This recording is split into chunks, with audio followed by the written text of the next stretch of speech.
Hey everyone, this is Isaac here, and welcome back to Isaac Reviews 2023. The DC Extended Universe has existed for a decade now, and so far it's been a mess, with The Suicide Squad being the only truly great movie to come out of this cinematic universe. Everything else has ranged from good but not great to, oh god, why? So, considering how directionless this franchise has been in trying to ride Marvel's coattails, Warner Bros. Realized that the best course of action would be to reset this entire franchise before James Gunn takes over, and that brings us to The Flash. Considering how Barry Allen is one of DC's most iconic superheroes, it was only a matter of time before he got his own cinematic feature film. But even with how big this movie was going to be, I was initially not going to watch it.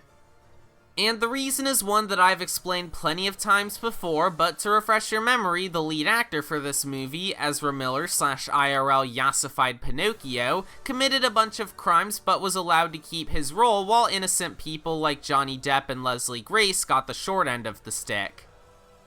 So, given these circumstances, I was planning to simply boycott this movie altogether. But then the test screenings happened and the first reactions were absolutely glowing. So then I became a little curious. I mean, one person's mistakes shouldn't overshadow the hard work of the tons of other people involved, so who knows? Maybe this movie could be good? Only one way to find out. Well, that was certainly a movie.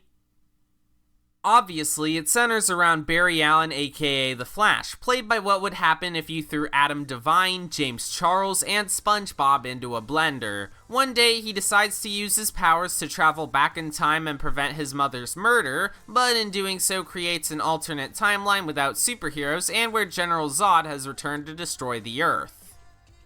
In this alternate universe, Barry discovers not only another version of himself, but also Michael Keaton's version of Batman, so they, alongside Supergirl, who they meet later on, have to defeat Zod's army while Barry has to set time back on its correct course.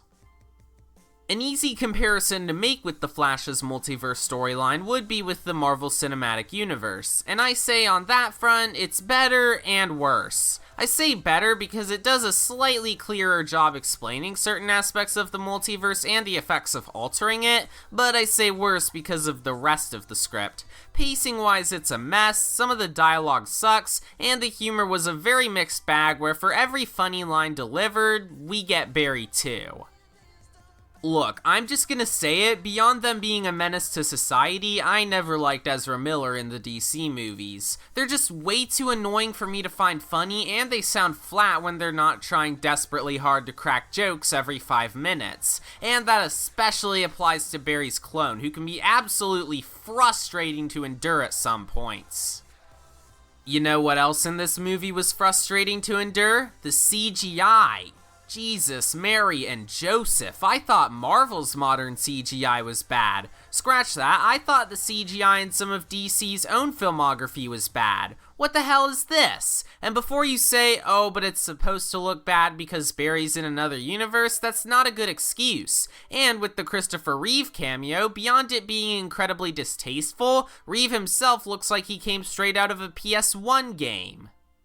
Okay, so obviously it's not the best superhero movie of all time like what the real-life Mr. Krabs would have you believe. But believe it or not, I was pleasantly surprised with a few aspects of The Flash. Despite the god-awful CGI, the cinematography was nice, and the score was decent and had a couple good needle drops. And for the actors, while Ezra Bob Miller Pants was obnoxious as always, it was great to see Michael Keaton again, and rookie actress Sasha Calle did an excellent job as Supergirl. Anyways, in conclusion, The Flash ends the DC Extended Universe on a note that's pretty standard for most of the franchise, that being of painful mediocrity. It's unfunny, poorly written, an absolute eyesore, and kinda disrespectful to the legacies of some of the most iconic actors in DC's history. Honestly, I don't know what to say for my recommendation. If you're boycotting this movie because of Ezra Maniac, then you're certainly not going to be losing any sleep over it, but for any curious viewers, I don't know, do whatever you want, I guess. Hopefully DC can finally get on the right track with James Gunn in control, but for the grand finale to their former cinematic universe, hey, at least they didn't end on Wonder Woman 1984. 5 out of 10. Also, for any Zack Snyder cultists who are whining and crying about James Gunn being in charge of DC, I just wanted to let you all know that your dad's not coming home with the milk anytime soon. Next time, I'll be reviewing Elemental. Maybe you've heard of it even though Disney barely marketed it, but my mom and I saw it recently and we both really enjoyed it. I also hope you enjoyed this video. If you did, then subscribe for more videos like this, and I'll see you all next time. Bye!